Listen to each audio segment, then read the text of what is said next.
Okey, sekarang nak tunjuk kasut Red original benda penting akan nak bagi tahu akan jual ni Red original kita tak jual barang tiduan semua barang original. Jangan cakap Red Hammer ke, Hammer King ke, Police ke, apa-apa design kita pilih ke, semua dekat kedai akak memang semua original yang ni akan tunjuk ni 3228. Esok ke lusa akan sampai satu jenis lagi kasut Red original. Jangan nak tahu design macam mana, jangan lupa follow TikTok akak terus follow TikTok akak. Esok atau lusa tak confirm, esok ke lusa akan sampai lagi satu jenis lagi. Design tu lagi cantik. Tak apa, akan tunjuk yang ni dulu. Yang ni pun namai customer minat.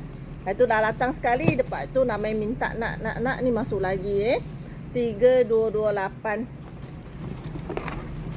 Design dia macam ni. Tengok color dia memang cukup mantap, memang cukup lawa. Dia warna brown tapi macam season sikit, memang lawa lah. Depan dia dia macam ni. Tapak dia. Tepi dia. Red ni sementara dekat kedai sekarang ada 5 jenis ada 5 jenis. Esok ke lusa akan sampai satu jenis lagi. Jadi kalau berminat Red jangan lupa follow TikTok akak. Kalau minat boleh DM akak lah. Thank you.